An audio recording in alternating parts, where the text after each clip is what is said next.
kúrọ̀lẹ́ mo kí gbogbo wa pátápátá káàkiri orígun mẹ́rẹ̀ẹ̀rin ìlú Ògbómọ̀ṣọ́.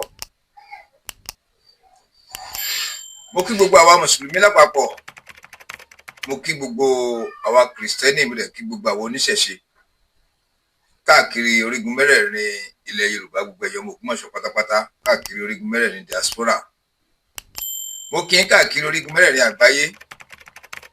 Ìlú Ògbómọ̀ṣọ́ ò ní bàjẹ́, ìlú Ògbómọ̀ṣọ́ ò ní dàrú, a ò ní rógun nílùú Ògbómọ̀ṣọ́, a ò ní rí wàhálà. Ìjà ẹ̀sìn kò ní wọlé tọ̀ wá wá o, ogun ilé ò ní kó wa, ogun ta ò ní jà wá, àmì àṣẹ. Ọ̀rọ̀ tó wà nílẹ̀ lónìí yìí, ọ̀rọ̀ lórí 100,000 naira, ọ̀rọ̀ lórí 100,000 naira láàrin ìmáàmù Tọ́lẹ́à àti Mèrìdì nílùú Ògbómọ̀ṣọ́ tó ti di sọ àtayẹ̀yàn. Ẹ̀dẹ̀ mọ́ gbàgbé o, lórí awuyewuye ìmáàmù àgbà ìlú Ògbómọ̀ṣọ́, ẹ rí i pé mò ń sọ fún wa pé oríṣiríṣi ọmọ ló ń bí jáde, oríṣiríṣi ọmọ ló ń bí jáde, ìkan òsìjọ kan, ìkan ògbé kan bí òwú jàǹgó. Bí ẹ ṣe ń gé wọn lọ́wọ́ kan, ìní à ń bọ̀rù ká kejì. Báwo lọ̀rọ̀ owó ti ṣe jẹ́? Báwo ni 100,000 ti ṣe dọ́wọ́ Mèrìdì? Ẹ rí i pé níbi fídíò tó jáde kélé yìí ó tó jáde sọ pé àwọn olórí aládùúrà kéèyàn tá àti wo fọ́nrán bọ̀ ti pẹ́ tá ò ti subscribe. Pẹ̀lú àwọn olórí aládùúrà kéèyàn tó pé gbà àkọ́kọ́ ní láti rí àwọn fídíò tá à ń ṣe jáde láti máa ń bẹ̀ wá lórúkọ náà bá pé ẹ jẹ́ ká subscribe. Fídíò tá à ń wò yẹn jẹ́ ká wò sàlẹ̀ pápátá lọ́wọ́ ọ̀tún á rí tí wọ́n kọ subscribe sí SUBSCRIBE. Ẹ jẹ́ ká la fi ka tẹ̀ lórí báyìí, yóò paradà yóò di subscribed SUBSCRIBED, yóò gbé dí sẹ́yìn, yóò gbàgbó sẹ́gbẹ̀ẹ́ agbóyan onírù. Ẹ jẹ́ ká fọwọ́ tẹ ago yẹn. Ago yẹn á wá paradà á di aago 3, á wá tò wá látòkè wá sálẹ̀, iṣẹ́ ti kọjọ́ ọ̀tún fóònù yàbí kọjọ́ wá láfíà. Tòkè ẹ̀ pátápátá tí wọ́n kún ní ẹ̀ dúdú tàbí funfun níbi fóònù mi, wọ́n kún ní dúdú bí fóònù mi, wọ́n wá kọ́ ìdọ́gbọ̀ ẹ̀sẹ̀gbẹ̀ rẹ̀. Òun gangan ni ká fìkà tẹ̀. Tá a bá ti tẹ̀ ẹ́ notification nìyẹn, ìtanilólobó nìyẹn. Ní kété táwọn fúnra wọn bá ti ń jáde, tí fídíò ń jáde, tí láìfù ń jáde, tí ṣọ́ọ̀tì ń jáde, àwa ló máa jẹ́ ní àkọ́kọ́ tí a kó máa balẹ̀ sọ́dọ̀ wa, àwọn lákọ̀ọ́ máa rí ohun gbogbo tó ń lọ lórí channel. Kódà báyìí yẹn bá sọ̀sẹ̀, báyìí yẹn bá comment, tí wọ́n reply sí comment. Àwọn táwa ti subscribe tẹ́lẹ̀, ẹ̀kan náà ni notification, ẹ̀kan ni ọ̀fẹ́ dẹ̀ ló bá dé, ìjùkò ní jákòbọ̀ ní àkáǹtì wa, àwa làwọn máa gbádùn ẹ̀ lọ títí láéláé. Ó yá ẹ jẹ́ ká subscribe. Ilé ayé wa ọ̀nà wa kò ní bàjẹ́, ìjẹ mímu wa kò ní nira. Àwa tá a ti subscribe kádùn àwa ó gbà. Àwa tá a ti subscribe ẹ jẹ́ ká subscribe kádùn àtiwá náà lè gbà mí àṣẹ. Ilé ayé wa ọ̀nà wa kò ní bàjẹ́, ìjẹ mímu wa kò ní nira. Ọ̀rọ̀ lórí 100,000, a rí wípé wọ́n ní arákùnrin kan ni ló gbé ọ̀rọ̀ yẹn jáde. Ẹ dẹ̀ rí wípé àìníṣẹ́ lọ́wọ́, àìníṣẹ́ gidi lọ́wọ́, àìkọjúmọ́ṣẹ́ kò sí tí ó lè bí. À ń gẹ́gẹ́ bí mo ṣe máa ń sọ fún wa, tá bá wà àwọn fúnra tí mo ti ṣe lọ sẹ́yìn jọ, mo fi máa ń bẹ̀ wá wípé tá a bá wo fídíò tuntun tán, mo fọ náà bá mo fi bẹ̀ wá, títóbi ànẹ́bì mo fi bẹ̀ oníkálukú wa tó bá jẹ́ mùsùlùmí, mo fi Jesus Christ mo fi bẹ̀ wá, tá a jẹ́ kìrìsìtẹ́nì mo fi Ọ̀rúnmìlà bàbá àgbọn mẹ̀rẹ̀gún mo fi bẹ̀ wá, tá a jẹ́ oníṣẹ̀ṣe. Tá a bá ti wo fọ́nrán tuntun tẹ má jẹ́ kó sú ẹ má jẹ́ kó rẹ̀ wá, Ọlọ́run ní fún dátà jẹ wá níyà, Ọlọ́run ní gbà láfíà lára wa. Tá a bá wo fọ́nrán tuntun yìí tẹ́ jẹ́ ká wò ká tún ká wá padà sẹ́yìn. Subscribe àti subscribe yẹn yóò fún wa lórí ọ̀fẹ́ láti rí àwọn fídíò tó wà lẹ́yìn pátápátá, ká wá wò wọ́n lọ lẹ́yọ̀kejì, ká wá wò wọ́n lọ sẹ́yìn gbà. A rí pátá tó iyọ̀ dùn. Ẹ rí i pé mo ti sọ sẹ́yìn wípé òṣì, ìṣẹ́ ń bá ọ̀pọ̀lọpọ̀ jà nílùú Ògbómọ̀ṣọ́. Òṣì pẹ̀lú ìṣẹ́, àìníṣẹ́ lọ́wọ́ ń bá ọ̀pọ̀lọpọ̀ jà. Ẹni bàbá wa sí Imperial Majesty Ọba Fọlábí Ọláoyè Ọládùn ní Gandhi Olúmọ gẹ́gẹ́ kẹta mo ṣe fìlà forí adé bàbá orí ìdọ̀bálẹ̀ ni mo wà. Ní bàbá fi ń gbìyànjú gbogbo ọ̀nà. Ó ní bàbá fi ń sáré sọ́tún ní à ń sáré sọ́tì ní à ń sáré sọ́kè ní à ń sáré sísàlẹ̀ láti wí pé empowerment ń lọ regularly, ìdàgbàsókè ìlú Ògbómọ̀ṣọ́ dáwọ́ dúró. Ẹ dẹ̀ rí i pé bàbá ń ṣe lẹ́yọ̀kejì ní Ọlọ́run ní pín in pa bàbá. Kádé ọpẹ́ lórí kí bàtà ọpẹ́ lẹ́sẹ̀ kírùkẹ̀rẹ̀ ọpẹ́ lọ́kọ́ dọ́kẹ́ni. Káwọn ẹ̀sìn ọba kan jẹ kó pẹ́ káṣí ọpẹ́ lẹ́nu lọ́gbà. Ìlú Ògbómọ̀ṣọ́ ò ní bàjẹ́, ìlú Ògbómọ̀ṣọ́ ò ní dojú dé máa ń lọ́wọ́ àmì àṣẹ. ilẹ̀ Yorùbá ò ní dàrú o. Ètò ìdàgbàsókè tẹ́ ń bá bọ̀ 25 years agenda tẹ́ ní ẹ ti bẹ̀rẹ̀ rẹ̀, Ọlọ́run ti bẹ̀rẹ̀ rẹ̀, Ọlọ́run ní pín yín pa. Àlékún rẹ̀, àlékún àlùbáríkà ni ó máa wọ ìlú Ògbómọ̀ṣọ́ àtàgbègbè rẹ̀, àmì àṣẹ. Ògbómọ̀ṣọ́ padà gba 6 capital ẹ̀fẹ́ ẹ̀kọ́. Ẹ rí i pé arákùnrin kan ní àìníṣẹ́ ń dààmú, ìní àìníṣẹ́ ńlọ́wọ́nú ilé ayé ẹ̀, tó wá jẹ́ wípé ohun táwọn obìnrin máa ń ṣe ń gbà kan tẹ́ ń pè lófòófó amẹ́bọ, táwọn obìnrin gan ò ṣe mọ́. Báwọn obìnrin gan ti fún ìjà wọn, wọ́n ti fún bẹ́líìtì wọn, wọ́n ti dàmúrè bámbá. Ọ̀pọ̀lọpọ̀ ọkùnrin obìnrin ti dàbí ọkùnrin tí wọ́n dúró gidigba nínú ilé, gbogbo tọkùnrin ṣe pátápátá ni wọ́n ń ṣe, gẹ́gẹ́ bí Mèrìdì. Ọmọkùnrin kan wọ́n lọ jáde tí ń gbèròyìn òfegè jáde, ṣé ìmáàmù lọ́bẹ̀ ni, ṣé ìmáàmù tọ́líà gangan ńlọrán ni, ṣé lè máàmù tọ́líà ló ní kó jáde ọmọ ṣàgbẹnusọ fóun ni lórí owó 100k, ṣé lè máàmù tọ́líà gangan ńlọ bùyàn lówó lágbára rẹ̀ ọ̀ka tí wọ́n padà ń kábàámọ̀ wípé 100k yìí má pọ̀ ju 100,000 yìí má pọ̀ ju owó tóun fún Mèrìdì àfi kóun gbà padà, owó tóun kí fún Mèrìdì àfi kóun kígbe fún gbogbo àgbáyé, kí gbogbo àgbáyé ó gbọ́ wípé ṣé ọ̀wọ́n owó ńlọ mú Lèmọ́mù Tọ́líà ní àbí báwo. Tí Lèmọ́mù Tọ́líà ńlọ bẹ arákùnrin tí ò níṣẹ́ yẹn kó máa sọ kótókótó lórí ètò rẹ̀ lórí 100k, ṣé sojú ẹ̀ ní wọ́n fi fún ní 100k, tọ́ba ṣe sojú rẹ̀ sóun ni wọ́n fún, kí ló ṣẹlẹ̀ tẹ́bi fún Mèrìdì. Ẹ̀rípa ti gbé fídíò kan sẹ́yìn tó tó àwọn ọ̀pọ̀lọpọ̀ àṣírí kan, ṣùgbọ́n tó ń rọ́pọ̀lọpọ̀ àṣírí mi gbọ́n gbélé yìí. Mo fi máa sọ fún wa pé gbogbo ẹnikẹ́ni tó bá kánjú tó fò fẹ̀rẹ̀, tó bá bẹ́ síwájú gíjà torí kó lè tètè wó tán, gbogbo ẹnikẹ́ni tó bá kánjú tó fò fẹ̀rẹ̀ tó bẹ́ sáàrin ìròlú ẹ̀ kàn fàkókò ṣòfò oṣù dátà náà ni.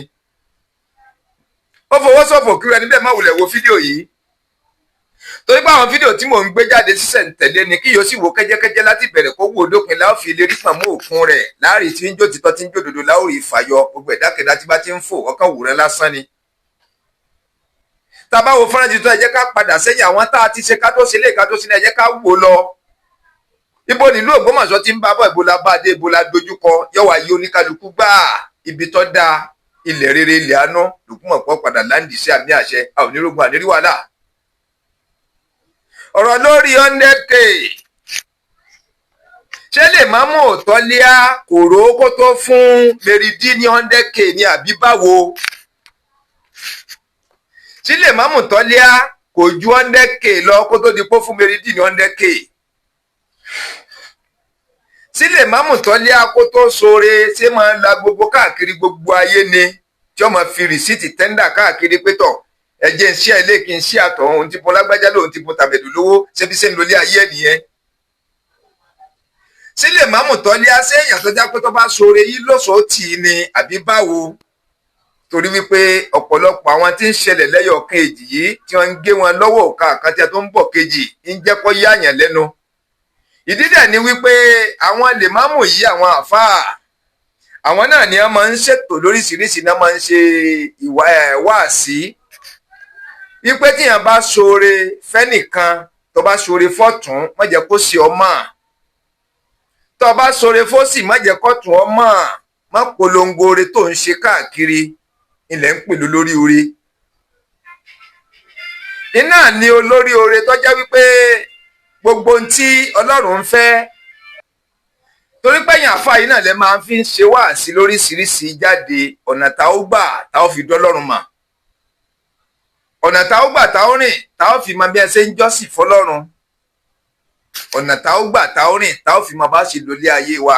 Ẹ rí wípé àwa tá kì í ṣàfáà dandan ni ká máa gbọ́ wá sí àwọn àfáà, ká dẹ̀ máa rí ẹ̀kọ́ kan àbí kejì lẹ́kọ̀ọ́ rere kọ́ ibi wá sí àwọn àfáà. Ṣé Lèmọ́mù Tọ́líà gangan yín lọ bí arákùnrin yìí níṣẹ́ ni kí Lèmọ́mù gan jáde, kí Lèmọ́mù gangan jáde, kí wọ́n sọ jáde, fídíò yóò fi àṣírí rẹ̀ yóò fi hàn wá. Sárákùnrin yẹn láláì níṣẹ́ ni tí ọmọ ń tọ́kàn. Jẹ́ ká bira wa, jẹ́ ká bira wa. Mèrìdì ìlú Ògbómọ̀ṣọ́ ìlòun blọ́ọ̀gì fún èèyàn ọba Ghandi ló sì wà. dẹ́n lè mọ́mù tọ́lẹ́á pẹ̀lú arákùnrin tí ń sọ̀rọ̀ yìí gẹ́gẹ́ bí mo ti ṣe ń sọ arákùnrin tó ń sọ kótókótó yìí òun blọ́ọ̀gì àlẹ́jẹ́lẹ̀ bá a ṣe ń gbọ́ fún igun tọ́lẹ́á ni. kí ló mú tí lè mọ́mù tọ́lẹ́á fi pe Meridi? kí ló dé? kí ló rò? kí ni tó ṣẹlẹ̀ tó fi pe Meridi? kí ló bó wọn sọ̀rọ̀ dé? kí ló fa ọ̀rọ̀ 100k?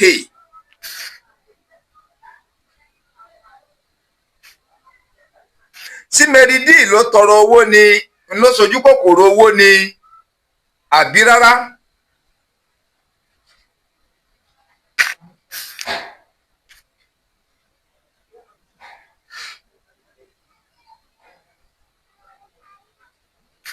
dẹ́n kí lọ́kàn tarákùnrin tó ń sọ kótókótó gan kí ló fẹ́ dá sílẹ̀ gangan kí lè rú ọkàn rẹ̀?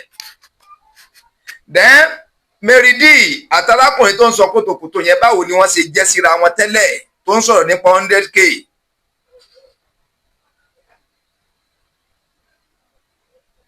báwo ni wọ́n ṣe jẹ́ síra wọn?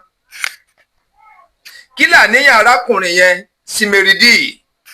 ẹ ó gbọ́ ọ̀pọ̀lọpọ̀ àṣírí níbi fídíò yìí. mo sọ pé mi ò ní gbé wá lábọ̀ ẹ̀kún dẹ́mdẹ́m lèmi ó máa gbé wá táwọn máa rọgbọ́n kọ́ ń bẹ̀ táwọn máa rí èmú táwọn máa rí làákà ìdìmú níbẹ̀ táwọn máa fi lólé ayé wa pàápàá jùlọ àwọn ọ̀dọ́. mo fi máa ń sọ fún wa pé content education lélẹ́yìí, this is educational content. àwọn fídíò táwọn máa wò táwọn máa gbọ́ táwọn máa mọ báwo ṣe máa lólé ayé wa. nítorí mu tí obìnrin bẹ̀rẹ̀ tó fi fúnjà ẹ̀ tó lé dán tí ń gbọ́ bùkátà gẹ́gẹ́ bí ọkùnrin, kí ló kan ti arákùnrin tí ń sọ kótókótó tó ń tọrọ jẹ ń bí tọrọ jẹ lọ́hùn tó fi dá wàhálà sílẹ̀? ṣé lè máàmù Tọ́lẹ́á gẹ́gẹ́ lọ́bẹ̀ ń wàhálà ni àbó gẹ́gẹ́ ní ń wá wàhálà fúnra ẹ̀? fídíò yóò fi ọ̀pọ̀lọpọ̀ àṣírí yóò fi hàn wá ní mẹ́sàn pé ká má fò ká fi pẹ̀lẹ́pẹ̀lẹ́ ká fi wò ó. tàbá wò látòkè tá wò ó désàlẹ̀ tán kí ni kọ́mẹ́ǹtì tiwa kí la rí sọ sí i? dẹ́nbó nílùú Ògbómọ̀ṣọ́ gẹ́gẹ́ ń lọ. ibo gangan ńlá ń lọ?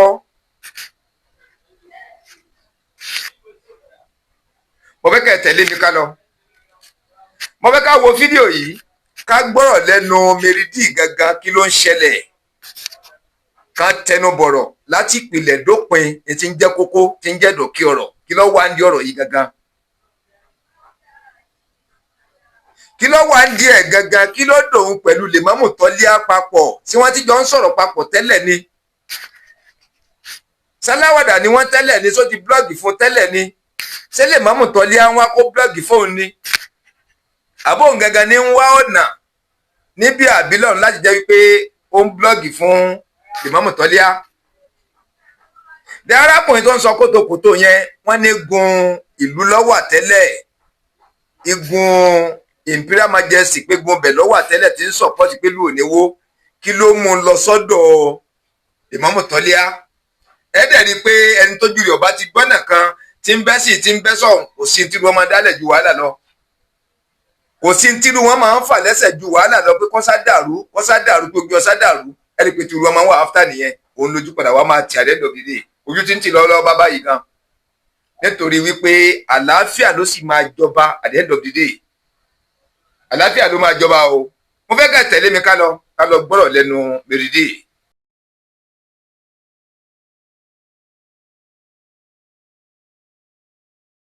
And he said, this is the chief imam of Ogbomoso. I was like, chief imam. I said, okay, ẹ káàárọ̀ sir. He said, báwo ni, ẹ kú ọ̀rọ̀ ìlú o. Mary, mo gbọ́ wípé wọ́n ní fóònù ẹ sọnù. Ni mo ṣe pè ẹ́ because mo mọ̀ pé kí ni báwọn náà ṣe put ẹ̀ náà pé instrument ẹ̀yin bloggers náà nìyẹn. Wọ́n sọ lọ́jọ́ yẹn pé tí fóònù bá wá sọnù lọ́wọ́ yín ó dàbí ìgbà tí pẹ́ẹ̀nì àti chalk sọnù lọ́wọ́ teacher ni. Èmi àwọn ṣe pè ẹ́ pé má wàá jẹ́ kí yẹn bring ẹ down o. Ọlọ́run á ṣe omi. And I said, thank you, sir. Before he ended the call on that day, he said, Mary, she me know that they assist here. Tí o bá ní call. I said, I laughed. The reason behind that laughter was known to me and even to him, because I've never worked for him. I've never, though mi ò kí ń sort àgbàlagbà, but ẹ mọ̀ pé gbogbo ẹ ti di igun. I know where I am.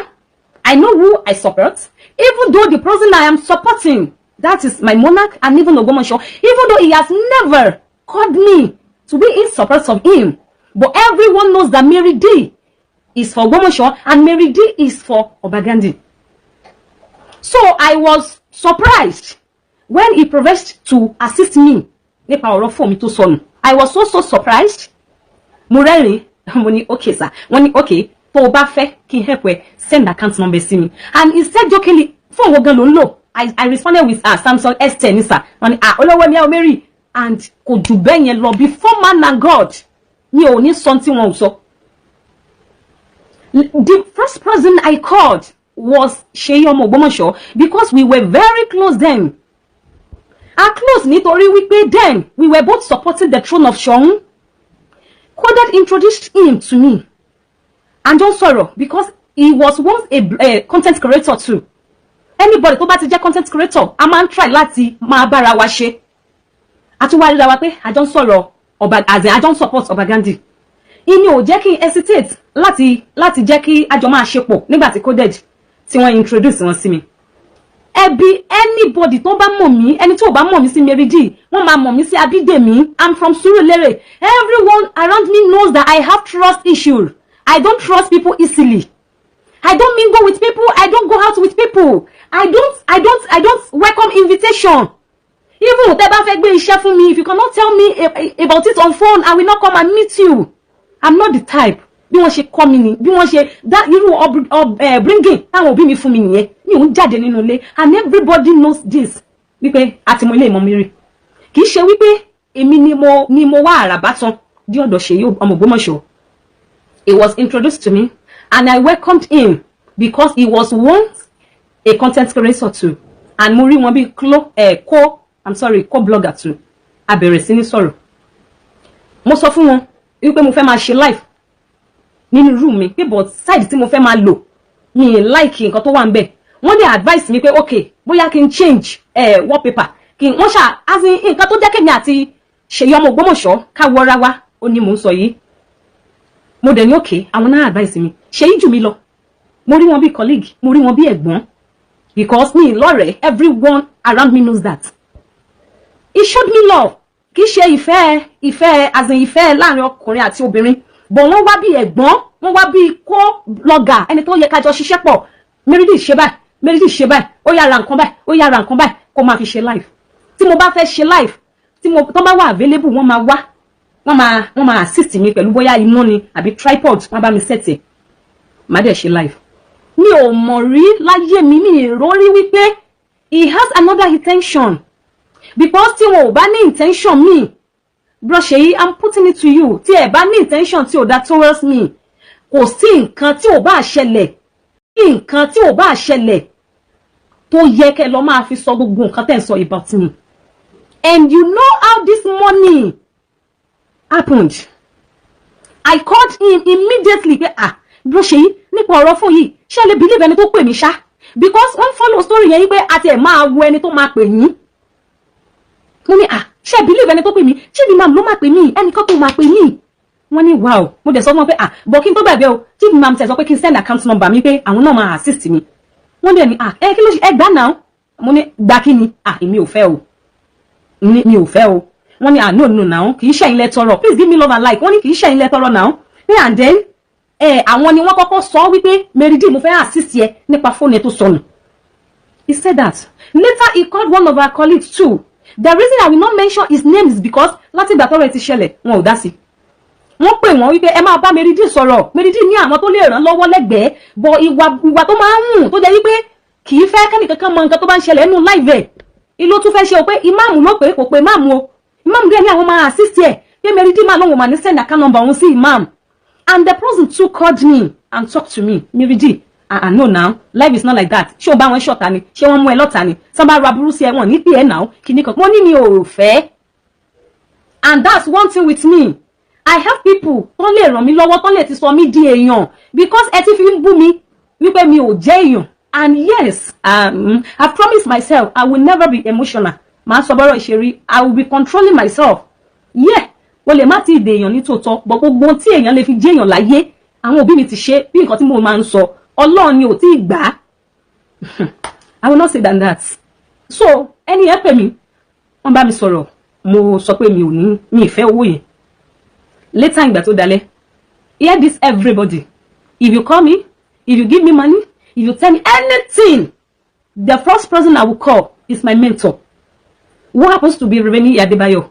Ó yẹ kí n máa dárúkọ bàbá yìí. Mi ò dárúkọ wọn pé daddy mo ti lọ abroad. Daddy mo máa ti ṣoríire. Daddy ayé mi máa ti dá àdúrà yìí máa ti gbà lórí mi. Mo ń pè wọ́n lórí ọ̀rọ̀ tí ò ní lárí. I'm ashamed of myself. I'm ashamed of tí mo kó ara mi sí. But it happens. It's one of those things.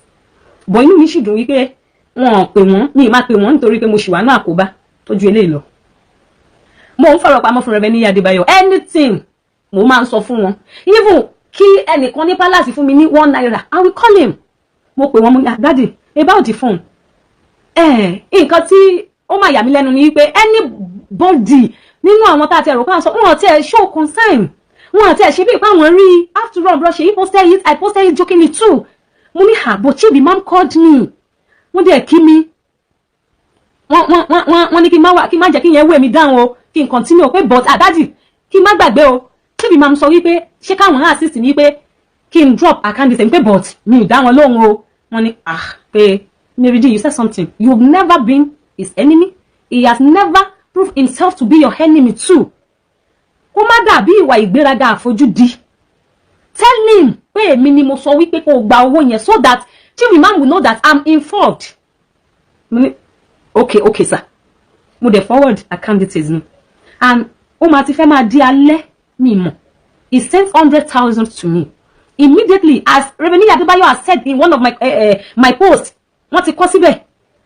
Immediately tí mo rí kíní yẹn, tí mo rówó yẹn, mo forward receipt Reveni Adebayo. Mo forward receipt tí bọ̀dá Ṣèyí. Mo dey appreciate Chibi man. Thank you sir. The money received. But I wouldn't have collected the money if my mentor did not give me go ahead. Because I said in one of my posts that I later put down that I know I'm not a politician, but I was born by one. Olóṣèlú ń bá mi bó tẹ̀ jẹ́ pé wọ́n fi ṣe kì í jẹ́ pé bóyá wọ́n wà lórí ipò kan. Bọ̀dá mi gbogbo yín mọ̀ wọ́n olóṣèlú ni wọ́n. Ó ṣe màá ti gbanú ẹ̀jẹ̀ wọn. Mo gbọ́n dáadáa. Ó sọ bẹ́ẹ̀ yẹn. And my mentor nínú bó ṣe tó wọ́n dẹ̀ appreciate Chibi man. Chibi man náà dẹ̀ sọ fún mi pé Reveni náà ti kí àwọn. So mi rí nǹkan kan tó jẹ́ àṣírí nínú nǹkan tí wọ́n fún mi. But before then, ọ̀rọ̀ palliative kan náà surveys online. Please give me love and like and help me to share this video. Only time kan mo máa ń sọ dáadáa wípé content creator ni mí. Ọ̀rọ̀ Ọba Gandhi ló sọ mí di blogger tí mo fi ń dá sọ̀rọ̀ Ògbómọ̀ṣọ́. Mo wá ṣe fídíò kan, fídíò yẹn go viral gan. Ó kan àwọn kan lára. Give me the phone, let me end the call. Ó kan àwọn kan lára. So the Chibi mom called me. And anytime tí wọ́n bá pè mí, irọ́ èmi ò kí ń parọ́. Ohun tí ò bá ṣe tí wọ́n mi ò ní sọ. Mi ò ní bú imam nítorí kí ẹ lè fẹ́ràn mi. Mi ò dẹ̀ ní sọ tí ó bá yẹ kí n sọ nípa imam nítorí káwọn kan má bàa wá fún mi. Bọ́rọ̀ ṣe rí òní màá sọ. Ẹ fẹ́ràn mi. Mi ò dẹ̀ ní sọ tí ó bá yẹ kí n sọ nípa imam nítorí káwọn kan má bàa wá fún mi. Bọ́rọ̀ ṣe rí òní màá sọ. Wọ́n pè mí. Wọ́n dẹ̀ ṣàlàyé pàtì wọn kankan. Bí wọ́n ṣe tó, mo sọ fún wọn mo ní imam ẹ wo nǹkan tèmi gẹ́gẹ́ bí ọgbọ́n ọmọdé tèmi pé mi ò mọ̀ yín rí. Gẹ́gẹ́ bí ọmọgbọ́n tèmi mi ṣe tèmi wọ́n pẹ̀ṣẹ̀ níkà. Tẹ́mi gbàgbẹ́ kò yẹ kẹ́ máa sọ àwọn kan báyìí mọ̀. Kò sẹ́ni tí ò ní gbogbo nǹkan yẹn ló ń bí gbogbo wa nínú. Mi sọ jù bẹ́ẹ̀ yẹn lọ. Later, Àmọ̀tẹ́kùn Oòduà called me ní ọjọ́ kejì àbọ́jọ́ kẹta wípé kí n wá wípé ẹnìkan sọ pé káwọn gbé palliative fún mi. And everybody tí ẹ bá mọ̀ lẹ́ni Àmọ̀tẹ́kùn Oòduà is my brother. But from my mother's side. Nígbà tí mo fẹ́ bẹ̀rẹ̀ blogging, wọ́n pè mí pé Mary, iṣẹ́ tó fẹ́ tara bọ̀ yìí ẹ̀mí ẹ̀ ò gbé o. Ẹni tó bá wá fún máa wá fún ẹ, ó dẹ̀ mọ̀ pé ò lẹ́mi wàhálà. Iṣẹ́ tó ń rọra ń ṣe, content rẹ tó ń ṣe lọ máa ṣe. Àwọn ò dẹ̀ fẹ́ kó fẹ̀mí rẹ fa wàhálà tó bá ti fẹ́ support anybody. Nǹkan tó bá believe nínú ẹ̀. in tó bá wò wípé right ó ní kó ṣe mi ko ní kankan tí tó yẹ kó ṣe láàrin yìí mi ò ní wọ́n àfọjọ́ kan sọ fún mi wípé bú kábíyèsí pọ̀n lẹ́yìn imam lẹ́yìn advice ẹyọ kan tán fún mi yẹn iná ni wọ́n fún mi nígbà yẹn mother side mi àwọn àti mọ́yìn níbi kan náà ti jọ wá bọ̀ nítorí wípé ohun tí oníkálukú gbé lọ́wọ́ kò papọ̀ ẹni ẹ fi rí pé oníkálukú because tí wọ́n bá fi hàn pé àbúrò mi lágbájá àwọn tó support lè máa ní ṣáà ní máa doubt sincerity ẹ̀ ṣé Meridi ń làbúrò ẹ̀ kíní kan tèmi náà bá gbé sójú àwọn èèyàn understand the blogging wọn ò fọjọ́ kan pè mí rí wípé ṣe nǹkan báyìí nígun ẹ ṣe nǹkan báyìí bí tó wà no wọn sọ bẹ́ẹ̀ yẹn fún mi rí mi ò dẹ̀ kí ń yọnu sí ọ̀rọ̀ wọn tán bá ṣe kò sí nǹkan kan tó kàn mí wọ́n wá pè mí pé àwọn fẹ́ gbé ráìsì kan fún ẹ pé àwọn kan ló ní káwọn fẹ́ mú ní ta ló ní kẹ́ fún mi wọ́n ní má worry ẹ̀gbọ́n mi ni wọ́n I called my friend immediately pé Àmọ̀tẹ́kùn ní pé kí n wá gba nǹkan kan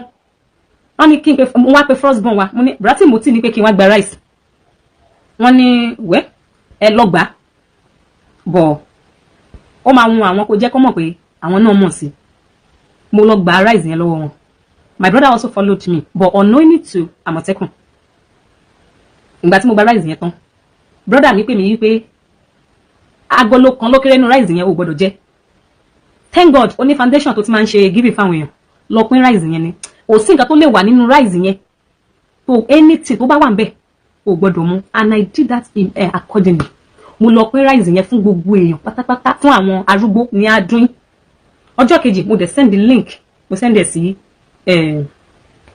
Àmọ̀tẹ́kùn mo ní ẹ ṣe gan-an so ó tán síbẹ̀ mo kàn rí wípé àwọn akẹ́ṣẹ̀mọ̀ ẹ̀rọ àwa bloggers ó ti di igun òkèní igun kejì láti igun ọ̀dọ̀ tèmi gangan iná ti bẹ̀rẹ̀ wàhálà yìí tí wọ́n ti ń sọ fún mi wípé wọ́n dẹ̀ máa sọ wípé àwọn wà lóyà sí àpèrè Ṣọ̀ún wọ́n láwọn wà lóyà sí àpèrè Ṣọ̀ún wọ́n dẹ̀ ń gba owó lọ́wọ́ imam wọ́n ń gba palliative wọ́n dẹ̀ máa bú imam wọ́n máa ṣe kíní kan. I send the link to my mentor. I send the link to the chief imam. Chief imam called me immediately. Wọ́n dẹ̀ ní àwọn ò lè ṣerú àwọn ò lè stoop so low débi wípé káwọn máa ṣerú nǹkan báyìí and besides ẹni tó gbé ọ̀rọ̀ yìí jáde lórí péjì ẹ̀ ẹni tẹ́ ẹjọ́ wà ní àwọn ò mọ̀ nǹkan kan nípa ọ̀rọ̀ yìí tó bá jẹ́ wípé ní sàkání àwọn sìn is another thing but ẹni tó kọ́kọ́ tó gbọ́dọ̀ jáde tó fi ń bú ẹ èèyàn yín ni but one thing tí mo fẹ́ kó máa ṣe ni Meridi lọ ní thick skin tó bá ń ṣe iṣẹ́ yìí èèyàn á wá fún èèyàn á bú ẹ ó lè jẹ́ ẹ̀dá tọ́lọ́ ń dá pé dìmọ̀ tó bá ṣe ń pariwo ẹ ni ló ṣe máa dáa fún ẹ sí that's what imam said on that day. My mentor got back to me wọ́n ní pé ṣé èmi àti imam ti jọ sọ̀rọ̀ pé kí n jọ̀ọ́ kí n má jẹ́ kí ọ̀rọ̀ yẹn bọ́dà mi ìyẹn lọ. ìgbà tó di pé àwa àti bro Ṣèyí àṣepapọ̀ mọ́ èmi ni wọ́n máa ń wá fún. ìní mo ṣe sọ ṣáájú wípé only God knows his intention to me initially because tó bá jẹ́ wípé wọ́n ní intention tó dáa sí mi ni kò sí nǹkan kódà kéèyàn jà ṣe bẹ́ẹ̀ mi àtàmọ̀tẹ́kùn ṣe bí mo sọ bá ṣe jẹ́ mi ò wá sí orí péjì mi láti bóyá sọ tí ò ní lárí kódà kí wọ́n kán wọ́ mi kán bú mi kí n bú wọn ní bọ́ sórí péjì wọn láti máa sọ nǹkan tán máa bí nǹkan tí wọ́n mọ̀ nípa mi. ni mo ṣe sọ pé intention wọn towards me ọlọ́run ọba ẹ̀san tí bro Ṣèyí bá deserve á bá mi sọ wọ́n I do not have anything to say negatively about him but I know that God will reward you accordingly bro Ṣèyí inú tí mo fi bá yín lò ọlọ́run á san mí inú tẹ́ fi bá mi lò ọlọ́run á san yín lágbára ọlọ́run tí mo bá jẹ́ blogger nítòótọ́ ọpọlọ mi ò kú débi kí n má mọ̀ the right to say or to do on social media doesn't forget ẹ lè wo wípé ẹ fẹ́ fi mí trend ẹ lè wo wípé ẹ fẹ́ bà ti ọ̀tá mi jẹ́ but you don't know the gravity nǹkan tẹ́ ṣe ẹ mọ̀ bí nǹkan tẹ́ ṣe tóbi tó but I'm telling you wàláì tàláì igba eṣinṣin ò lè dènà dọ́wà báwọn ṣe máa ń sọ kí nìyẹn igba eṣinṣin ò dẹ̀ lè sọ pé kí lọ́mọ ọmọ tà wàláì tàláì gbogbo tí ẹ ṣe àbí ohun tó bá wùn tẹ́ bá tó fẹ́ ṣe nítorí pé inú kan ni mo lò fún yín nítorí pé inú kan ni mo ń lò fún àpẹẹrẹ Ṣọ̀ún wàláì tàláì you can never bring me down ẹ lè bring me down Ọlọ́run then because mi fẹ́ dá yín dúró bro Ṣèyí náà bẹ̀rẹ̀ ṣé àmọ́ wọ́n ti kúrò ní àwọn náà ń sọ́pọ́tì Ṣèyí ọba Ghandi tẹ́lẹ̀ wọ́n ti lọ sọ́dọ̀ àwọn imam wọ́n bẹ̀rẹ̀ sí ní ṣoríṣiríṣi táwọn yòókù mi bá sọ̀rọ̀ bro Ṣèyí ò ní wá fún wọn o tí mo bá lè sọ anything báyìí bro Ṣèyí máa wá fún mi the first thing tó máa sọ ni pé màá tú ẹ láṣìírí màá tú àṣírí ẹ màá jẹ́ kí gbogbo ayé mọ̀ mo tiẹ̀ ṣe bí bro Ṣèyí máa sọ wípé ìhòòhò mi wà lọ́wọ́ àwọn ni mo tiẹ̀ ṣe bí bro Ṣèyí máa sọ wípé mo pààyàn ní àjọ lọ pààyàn mo tiẹ̀ ṣe bí bro Ṣèyí máa sọ nǹkan míì tó burú ju eléyìí lọ ni mi ì mọ̀ wípé ẹ máa sọ fún gbogbo ayé wípé single mother ni gbogbo èèyàn ló ti bá jà ó gbowó lọ́wọ́ mam ni ó gbowó lọ́wọ́ bàbá kan ni ẹ kò dẹ̀ ní sọ mi ì mọ̀ wípé that is the only weapon tẹ́ ní lọ́wọ́ tẹ́ fẹ́ máa fi bá mi jà wọ́n sọ lákọ̀ọ́kọ́ wọ́n sọ lẹ́lẹ́kejì wọ́n sọ lẹ́lẹ́kẹta Kabisala also wrote about it now ohun tí wọ́n lè sọ pé trigger wọn is about the write up I wrote about to Chief Imam and Baba Ejide and I came out láti bẹ̀bẹ̀ wípé mi okay pé mo ń rí bá wọn as pé blogger alágbájá kì í ṣe pé bóyá àbí you are being sponsored by anybody kì í ṣe nǹkan tèmi mì nìyẹn ẹ̀yin náà ti pè mí ní blogger bàbá ṣáájú mo dẹ̀ bẹ̀bẹ̀ the next thing ni wípé nítorí pé mi ti lè sọ pé èmi àti Chief Imam sọ̀rọ̀ kí ni nǹkan tèmi sọ lẹ́yìn ìgbà yẹn fún Chief Imam ṣé mi sọ bí mo ṣe máa ń tọrọ owó lọ́wọ́ Chief Imam ṣé mi sọ bí mo ṣe máa ń tọrọ owó kiri ṣé mi sọ nǹkan kan bọ̀ èmi wá sọ̀n láìsí mo rò pé mo fẹ́ bà tẹnìkan jẹ́ take it and get it straight who am I láti bà tẹnìkan jẹ́ who am I láti sọ wípé tí mo kàn yẹn mo fẹ́ fi dójú ti ẹnìkan ni wípé mi àti Chief Imam sọ̀rọ̀ kì í ṣe wípé mo fẹ́ fi jẹ́ kí n gba yín mọ̀ta lágbájá pè mí o nígbà tí mo sọ pé wọ́n pè mí àjọ sọ̀rọ̀ kí ni nǹkan burú tí mo sọ nípa wọn if you know me very very well mi ń ṣe ẹ̀dá tó máa ń bà tèèyàn jẹ́ bí bro Ṣèyí ṣe rò pé àwọn láṣìírí mi tí wọ́n ń tú yẹn I have many things to say about it but I will never say it. Number one mo ní bẹ̀rù Ọlọ́run number two ni wípé òbí rẹ ló tọ́ mi mo ti máa ń sọ number three mo máa ń wò pé tí mo bá ń ṣòṣì online a máa rá àwọn kan tó máa pẹrẹfẹ ní ìpè òòrọ̀ ọmọ rẹ gbogbo tá a dẹ̀ ń ṣe lénìí kì í ṣe fún èní fún ọjọ́ ọ̀la ni dádì mi máa ń sọ̀rọ̀ kan wípé èèyàn dà ẹ́ ìwọ náà wá fẹ́ da ẹni yẹn gbogbo yín ti jọ di ọ̀dàlẹ̀ báwo ọkàn wo ni wọ́n fi gbàdúrà sọ́lọ́run pé Ọlọ́run dẹ̀ rí ni pé inú kan ni mo lò fún lágbájá bro Ṣèyí in tí ò ní jẹ́ kí n sọ anything nípa yín nìyẹn ṣùgbọ́n ẹ̀yin nu Ọlọ́run nu ẹ̀yin nìyẹn ìṣẹ̀dá mi nìyẹn àdàbí tó bá jẹ́ wípé ojú tẹ́ gbé wá tí mo fi fà yín mọ́ra lélẹ̀ àdàbí bro Ṣèyí àdàbí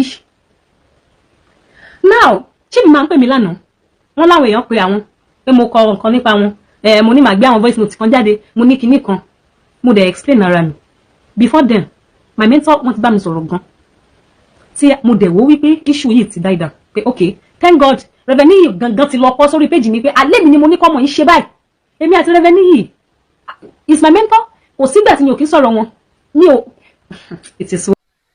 ọ̀rọ̀ la gbọ́ yẹn o ọ̀rọ̀ la gbọ́ látòkè délẹ̀ yẹn ẹ rí i pé mo ṣe máa ń ṣàdéhùn fún wa wípé bí bá ṣe ń lọ gbèmí ti ṣàdéhùn yẹn bí bá ṣe ń lọ lẹ́yọ̀ kejì lè mẹ́mọ̀ gbé wá fún wa mi ní jẹ́ kó fòwá rúbi lè ní jẹ́ kí tiwọ́ di sí i àwọn tá a ti subscribe tẹ́lẹ̀ ẹ̀kan náà ni notification ẹ̀kan ni for lifetime lórí YouTube àwọn tá ò ti subscribe ẹ jẹ́ ká subscribe àwọn tá a ti ń wo bọ̀ tipẹ́tipẹ́ tá ò ti subscribe ẹ jẹ́ ká subscribe àwọn tá a tẹ̀tẹ̀ sálábàápàdé fídíò ẹ jẹ́ ká subscribe fídíò táwọn ẹ jẹ́ ká wò sálẹ̀ pàápàá lọ́wọ́ ọ̀tún á lè jẹ́ kó subscribe sí SUBSCRIBE subscribe ẹ jẹ́ ká fi ká tẹ̀ lórí yóò padà yóò di subscribe yóò gbèdí sẹ́yìn yóò gbàgbó sẹ́gbẹ̀ẹ́ ẹ jẹ́ ká fọwọ́ ti aago yẹn aago yóò yí padà yóò di mẹ́ta yóò wá tó wá látòkè wá sálẹ̀ iṣẹ́ ti kọjọ́ ọ̀tún fún ní àbíkójọ́ wà láfíà tí ó kí ẹ̀ pátápátá tí wọ́n kun ní ẹ̀ dúdú bí fóònù mi wọ́n kún fún mi fóònù mi wọ́n kọ AWS ẹgbẹ̀rún gangan ní ká tẹ̀ notification nìyẹn tẹ̀ lólobó nìyẹn nígbà táwọn fúnra bá ti ń jáde tí láàbùn jáde sọ ti ń jáde èyí ni ọgbọ̀n jẹ́ ní àkọ́kọ́ tí ó kọ́ ọmọdún gbogbo tó lọ lórí channel yẹn jẹ́ ká subscribe